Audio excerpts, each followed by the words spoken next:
Durante 15 anos, ele levou flores para uma mulher que nunca foi enterrada. Essa história foi enviada por uma das nossas seguidoras. Baseado em fatos reais. Mudam os nomes, mas a verdade permanece. Caio sempre viveu entre partidas. A vida embarcada ensinou cedo que o tempo não espera, que o amor precisa caber nos intervalos, nas horas silenciosas que sobram depois que o mar leva tudo. Ele trabalhava em plataformas de petróleo, entre países e oceanos, e carregava no olhar aquela solidão sincera de quem raramente pertence a algum lugar. Naquele dia, de férias no Brasil, ele queria só comprar um presente simples para a mãe, uma pulseira delicada, algo que dissesse: "Eu lembro de você mesmo quando a distância dói". Foi assim que entrou na joalheria. E foi assim que viu Helena. Ela não fez nada extraordinário, só levantou os olhos quando ouviu o sino da porta. Mas o jeito como ela olhou, como se reconhecesse algo sem saber o que, fez Caio esquecer até por que tinha ido ali. Havia uma luz natural nela, um calor discreto, uma calma antiga, um encanto que não precisava se explicar. Ele perguntou da joia, mas parecia perguntar qualquer coisa só para ouvir a voz dela. E Helena respondia devagar, com aquele cuidado bonito de quem teme quebrar o silêncio. Os dois mostravam timidez, ninguém se movia rápido. Mas havia algo ali, claro e inevitável, crescendo entre uma frase e outra. Quando a compra terminou, veio o inevitável. Aquela hesitação bonita de quem não quer ir embora e não sabe se pode ficar. Caio segurou a sacolinha da pulseira, mas não deu meio passo para trás. Helena percebeu. Ela viu o jeito dele procurar coragem no próprio corpo, como se estivesse prestes a admitir algo que não costumava dizer a ninguém. Ele respirou fundo e, pela primeira vez em muito tempo, sentiu medo. Não medo de altura, de onda, de tempestade, mas o medo delicado e poderoso de perder algo antes de ter. "Posso ser sincero?" Ele perguntou com uma voz baixa que parecia tocar mais do que soar. Helena ergueu o rosto. Os olhos dela pareciam pedir: "Diz." "Se eu for embora agora, vou passar o resto do dia me arrependendo de não ter pedido seu número." O sorriso dela veio pequeno, tímido, mas cheio de alegria guardada, como se ela tivesse esperado exatamente por isso. Sem jogo, sem demora, sem complicação, Helena pegou um papel da gaveta, escreveu o número devagar, caprichado, como quem grava algo que deseja que dure, e entregou a ele, com a mão quase tremendo. "Se você ligar", disse baixinho, "eu atendo." E Caio sentiu o mundo reorganizar os eixos só porque uma garota bonita acreditou que ele ligaria. Ele esperou 3 horas. 3 horas longas que pareceram dias. Queria ligar logo, mas tinha medo de assustar. Queria esperar, mas temia que ela achasse que ele tinha desistido. Então ficou ali, encarando o papel dobrado, como quem segura o futuro na mão. Quando finalmente discou, o coração dele batia tão alto que parecia empurrar o ar para fora. Chamou uma vez, 2, 3. Até que a voz dela surgiu, suave, doce, quase sorrindo. "Alô?" Caio fechou os olhos. Aquele som rasgou meses e meses de silêncio do mar. "É o Caio, da joalheria." E Helena riu. Um riso leve e feliz que ele jamais esqueceria. Um riso que dizia sem palavras: "Eu esperei por essa ligação." Os dias seguintes foram uma mistura perfeita entre expectativa e descobertas. Eles conversavam como quem abria janelas em casas antigas. Falavam de nada e de tudo: infância, sonhos, medos, música, futuro. Só que o futuro deles parecia curto. Caio precisava embarcar de novo. E quando o dia chegou, Helena o abraçou como quem tenta segurar o vento. Caio viajou com o peito apertado, mas com as cartas dela na mochila, cartas escritas com a letra curva, delicada, cheia de saudade antes mesmo de existirem. A comunicação deles era lenta, quase antiga. Ligações curtas, caras, cartas demoradas, palavras que viajavam dias até chegar. Ainda assim, cada bilhete, cada frase, cada silêncio fazia o amor crescer como se nada pudesse tocá-los. E se, sem querer, a saudade apertasse o fio elétrico ou a rede de internet falhasse, havia uma carta futurista que esperava no fundo de uma gaveta para dançar nos dedos dele. Mas o tempo começou a pesar. Helena, tão nova, tão cheia de sonhos, queria segurança. Queria saber se aquilo tinha futuro. Queria saber se ele voltaria de verdade para ela.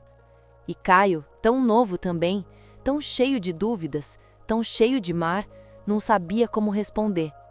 Mas seguia amando, seguia tentando, seguia voltando para ela em cada verso, em cada telefonema mal conectado.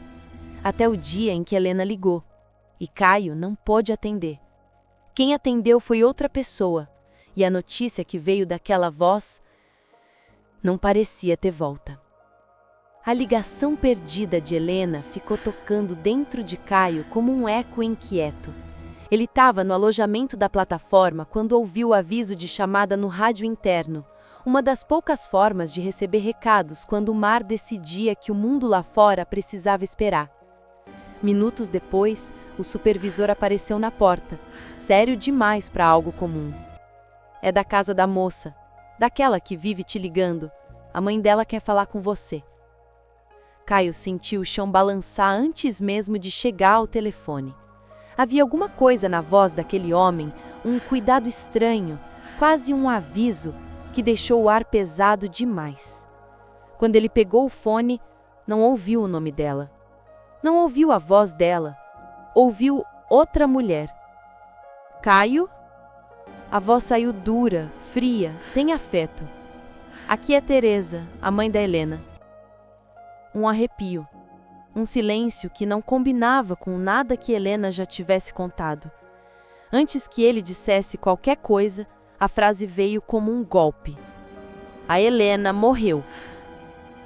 Caio não entendeu. Achou que tinha ouvido errado. O mundo inteiro pareceu encolher numa linha de telefone cheia de chiado.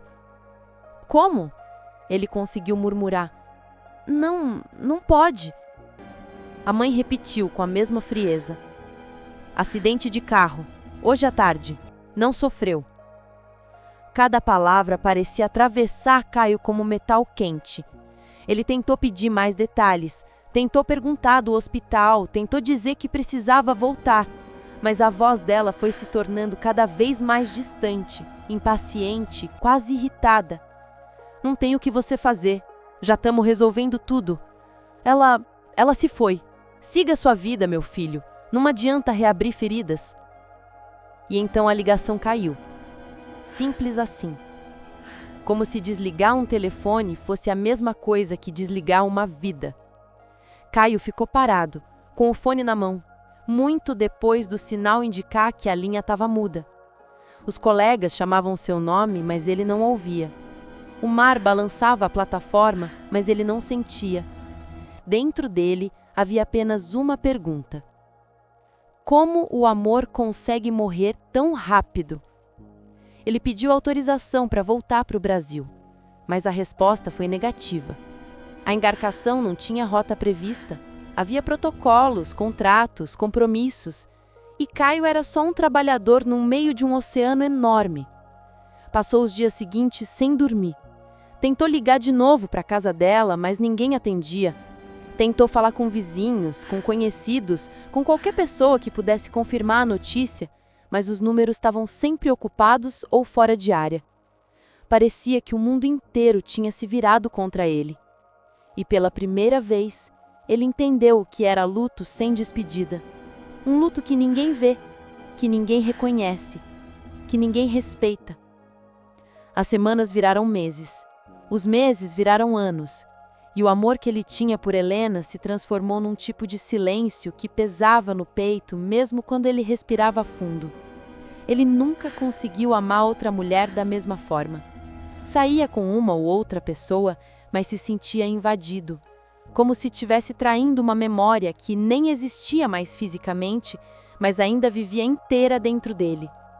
O tempo fazia o que sempre faz, andava. E Caio, sem perceber, andava junto.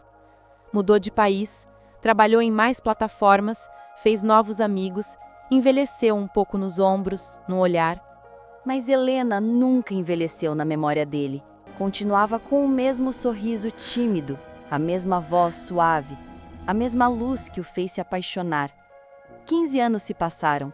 15 anos acreditando que o grande amor da vida dele estava debaixo da terra. Até o dia em que uma jovem o viu e deixou o copo que segurava como se tivesse acabado de enxergar um fantasma. A jovem que deixou o copo cair se chamava Júlia. Ela tinha 20 e poucos anos, cabelos presos num coque apressado e aquele olhar de quem acabou de ver algo impossível.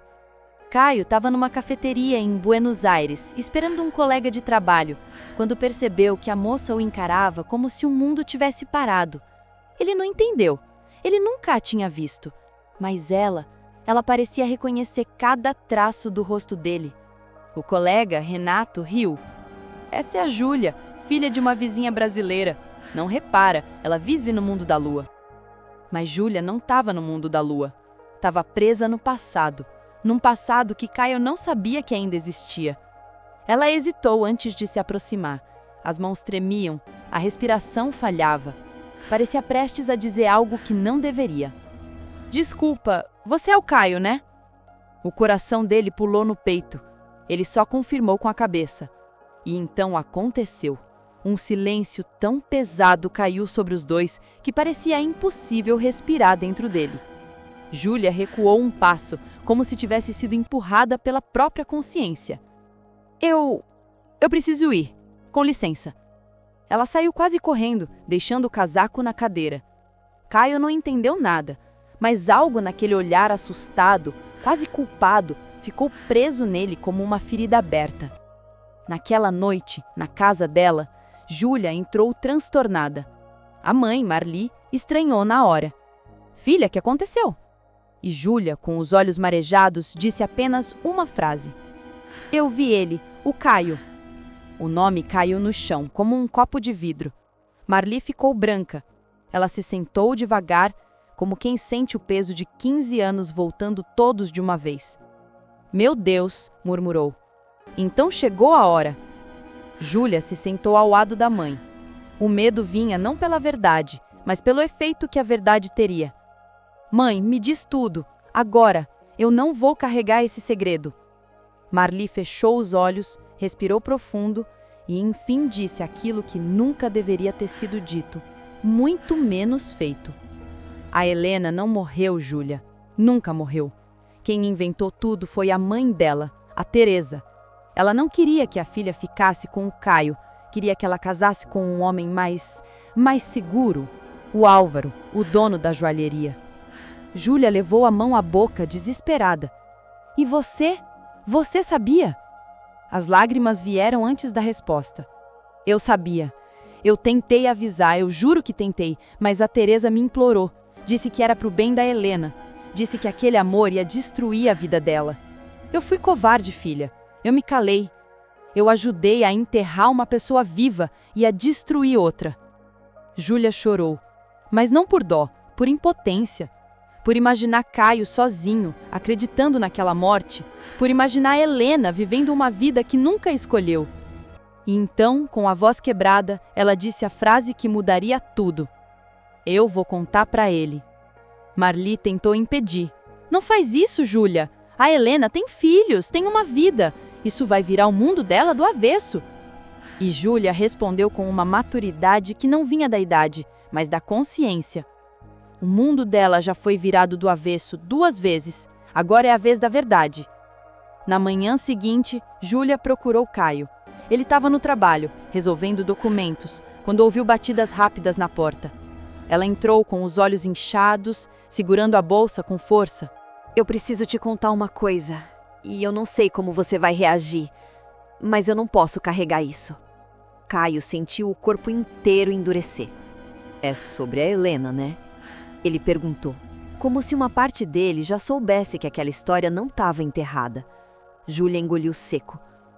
Ela não morreu, Caio. A frase caiu no ar como um raio. Ele sentiu o chão fugir, o corpo formigar, o mundo inteiro girar e parar no mesmo segundo. Como assim não morreu? Ele sussurrou. E Júlia, com lágrimas nos olhos, contou tudo. A mentira, o acidente inventado, a proibição, o casamento forçado, a vizinhança envolvida, os anos todos engolidos por uma mentira que nunca deveria ter existido. Quando ela terminou, Caio não chorou, não gritou, não quebrou nada. Ele só ficou quieto. Quieto de um jeito que dói mais do que qualquer explosão. Ela tá viva? Tá. Casada? Sim. Com filhos? 2. O silêncio seguinte foi tão profundo que Júlia sentiu vontade de pedir perdão mesmo sem ter culpa. E então, Caio disse a única frase possível naquele momento. Preciso ver ela com meus próprios olhos. Ele voltou ao Brasil poucos dias depois, com o coração batendo tão forte que parecia atravessar a camisa. Júlia tinha dito aonde Helena trabalhava. Não era longe da antiga vizinhança. Como se ela tivesse vivido a vida inteira em círculos que nunca se desfizeram. Caio ficou de longe, escondido entre carros, árvores, sombras. Quando Helena saiu pela porta, o mundo dele desabou. Ela estava viva, respirando, caminhando, carregando bolsas de compras e lembranças que ele nunca viveu. Helena olhou para o nada e, de repente, arregalou os olhos. Uma tontura tomou conta dela. O rosto ficou pálido. Ela viu Caio. Caio viu Helena. E os dois tremeram, ao mesmo tempo. Porque nada morre realmente quando o amor nunca foi enterrado. Helena ficou parada na calçada, como se o tempo tivesse arrancado o ar do peito dela. Caio, do outro lado da rua, não conseguiu se mover por alguns segundos. Eles se olharam como duas pessoas que foram obrigadas a viver vidas separadas, mas cujo coração nunca recebeu essa ordem. Helena levou a mão ao rosto, tentando entender se aquilo era real. E então deu um passo, depois outro, como se o corpo soubesse o caminho antes da mente. Quando ficaram frente a frente, não houve palavra. Foi o silêncio que falou primeiro. Um silêncio pesado, cheio, carregado de tudo que os anos esconderam. A respiração dela falhava, a dele também. Helena tentou dizer alguma coisa, mas a voz saiu tremendo. Eu pensei que você... Caio interrompeu com a sinceridade crua de quem perdeu tempo demais. Eu chorei você por 15 anos. As lágrimas escorreram antes que ela pudesse controlá-las. E então, finalmente, Helena contou a parte dela da história. Contou que tentou ligar naquele dia. Contou que a mãe atendeu. Contou que ouviu que Caio tinha desistido dela, que estava com outra mulher. Contou que chorou noites inteiras acreditando que havia sido deixada para trás. Contou que tentou fugir de casa, que implorou para recomeçar. Contou que foi impedida. E contou o que Caio nunca imaginou. Que o casamento não foi escolha. Foi imposição, chantagem emocional, medo, dependência e uma culpa que ela não sabia nomear na época. Caio ouviu tudo em silêncio. Um silêncio que ardia, que machucava, que devolvia anos de amor e anos de perda ao mesmo tempo. E então, finalmente, se aproximou e a abraçou. Não um abraço de reencontro, um abraço de resgate. Helena desabou nos ombros dele. Caio segurou, como quem segura algo que esperou a vida inteira para tocar de novo. Mas a vida dela não era simples. Ela tinha filhos, um marido, responsabilidades que não podiam ser arrancadas num reencontro. Helena respirou fundo e disse a frase mais difícil. Eu não posso. Não agora. Caio entendeu. E por entender, doeu mais. Eles se afastaram por um tempo, não por falta de amor, mas por excesso de realidade. Helena voltou para casa carregando um coração dividido.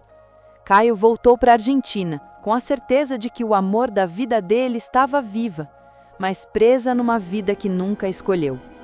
Os meses seguintes foram pesados para ela. O casamento, que já era frágil, se partiu de vez. Segredos vieram à tona, conflitos aumentaram, e então, do nada, o marido teve um ataque cardíaco fulminante. Helena entrou em silêncio. Não falou com Caio, não falou com ninguém. Viveu o luto, a culpa, a confusão e a libertação inacabada. Passaram-se meses, até que um dia ela bateu na porta dele. Caio abriu e parou. Helena estava mais magra, mais cansada, mas havia uma paz diferente no rosto dela. Eu precisava colocar minha vida em ordem antes de voltar, ela disse. Eu não sei como vai ser daqui para frente, mas eu quero tentar, com você, de verdade. Caio não perguntou nada, não pressionou, não exigiu promessa. Ele só deu um passo para o lado e abriu espaço para ela entrar. Os filhos dela chegaram algumas semanas depois, assustados, curiosos, tímidos, mas Caio tinha uma forma tranquila de existir que fazia tudo parecer menos ameaçador. A casa ficou cheia de vida, de risadas pequenas, de barulho de pratos, de noites de conversas longas. E aos poucos, Helena percebeu que estava vivendo algo que sempre foi dela, mas que lhe foi tirado por anos. O amor não voltou adolescente, voltou maduro, voltou cansado, mas verdadeiro, voltou ferido, mas inteiro o suficiente para recomeçar. E Caio, que um dia ficou de luto por uma mulher viva, agora aprendia a viver com ela todos os dias. Às vezes o amor renasce tarde, mas renasce. Às vezes o que foi roubado volta pelas mãos do tempo, e às vezes a vida faz um desvio tão grande só para trazer duas pessoas exatamente ao lugar onde elas sempre deveriam ter estado. Juntas. Às vezes o amor não desaparece, ele apenas espera o tempo certo para ser vivido. Às vezes a vida separa, não por falta de sentimento, mas por caminhos que ninguém teve força para enfrentar na época. E ainda assim, o destino encontra uma forma de devolver o que foi interrompido. Caio e Helena descobriram que o amor não precisa ser perfeito para ser verdadeiro, não precisa ser fácil para ser eterno, não precisa ser contínuo para ser inteiro. Algumas histórias nascem duas vezes, na juventude e no reencontro. E cada renascimento carrega uma escolha. A escolha de ficar, de reconstruir, de recomeçar ao lado de quem sempre foi o lugar seguro. Se um dia o amor também deixou uma marca em você, talvez seja a hora de contá-la. Envie para amoresquemarcam.canal@gmail.com. Nós transformamos memórias em histórias.